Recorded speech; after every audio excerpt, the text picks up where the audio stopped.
Joe Cook here with head coach Anthony Evans of the men's basketball team, the hot men's basketball team right now. 5 games in a row, and your last victory, a 110-108 win over Compton State in double overtime. And you stopped their 5-game winning streak, pretty much a matchup of the two hottest teams in the MEAC, and definitely lived up to all the hype. Just an epic game, and I guess first off, it was pretty much a quiet ride back to Norfolk State. Quiet ride, but a good ride. Good ride. You know, it would have been tough if we would have lost in overtimes and all that stuff, but it was a good ride going home.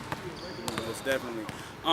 As a coach, as you look back on that game, just seeing everything that transpired, even for you, do you say, man, how did we win this game? I did, because we had control of it in the first overtime, and then they started fouling us. We were missing free throws, and they started hitting 3-point shots. Just big basket after big basket, and at one point I was sitting there like, my goodness, with Rob Hampton hurt, Chris McKeechin out, who's going to be able to knock down the shot? Malik did, Benny did, and Kyle, played great. Yeah, most definitely. And when McKeechin hit that buzzer beater, you kind of say, okay, we got this in overtime. I thought we had some momentum going into overtime. Kyle still, he had 4 fouls, I think, at that point. And we were worried about that, but 5 minutes, we were going to play it, we were going to go with it, and we prevailed. Yeah, and like you said, the free throw shooting kind of got you guys in overtime. You guys were up 7 points, and then Hill Harper hit some big shots and brought his team back. You guys went up 2, and then it's Malik's turn, if you will, and he comes down. As you were seeing him come down the court, what was kind of going through your mind? Just get a shot up. Just get a shot. The clock was winding down. I wanted him to attack the basket. Maybe we can get a foul. And he threw up the one-foot runner and hit the glass and went in. So it was good. All right. And that, as you know, goes into double overtime. Spartan fans, you haven't gotten a chance, go to the homepage. The video's on the right. Just great plays throughout from the Spartans.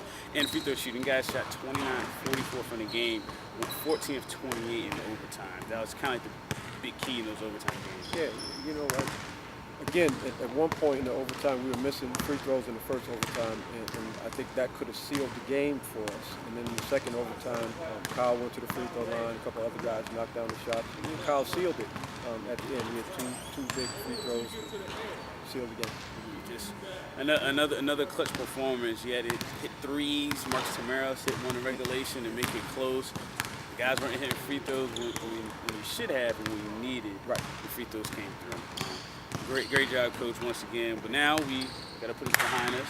Now we go to Maryland Eastern Shore on Saturday. They're the last team in the MEAC statistically and record-wise.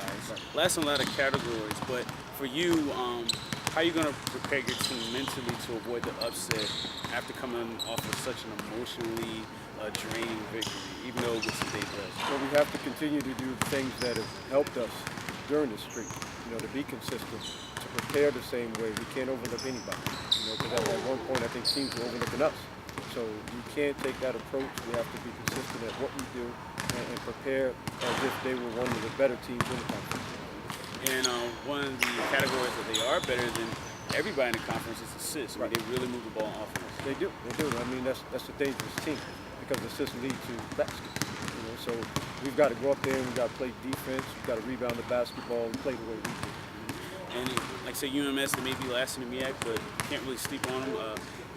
Hillary Haley, third in scoring in the MEAC now. And they also have Deshaun Dotson and Lewis Bell can hit some threes as well. Yeah. A dangerous team. I watched them early in the season when they played Pittsburgh, and they were playing them, neck and neck in the first half.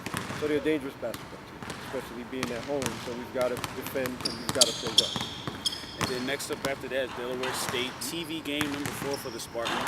You guys are 3-0 when you guys are on television, so you guys like that ESPN spotlight. I guess they do. I guess they want their families to be proud of them and their friends and everything to watch. So Del State's a good basketball team. They beat Morgan earlier this season, a couple of weeks ago.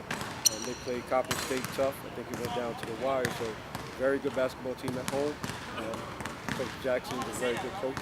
So we've got to go and prepare. Yeah, Delaware State, they're pretty much the best shooting team in the MEAC, leading in 3-point percentage, field goal percentage, free throw percentage. They're also a good defensive team, second behind Hampton in points per game. They also lead in turnovers, turnover margin, assist to turnover ratio. And may be a lot of numbers based about ball control and creating turnovers. Defensively, how are you going to prepare for them and really force them into mistakes? Well, we have to play up-tempo basketball. You know, they play a methodical style most of the time. And if it comes down to a possession game, then that's in their favor. So we've got to push the tempo offensively, defensively, and not allow them to be comfortable. How do you feel that you match up against 3 players and top 25 in scoring that they have on the team? How do you feel you match up defensively? Yeah, we match up pretty well. I think our wing players, you know, we have a number of wing players that are good defenders we can throw in there. You know, we might be minus one guy for this game coming up or this weekend. So someone else will just have to fill in and take his minutes.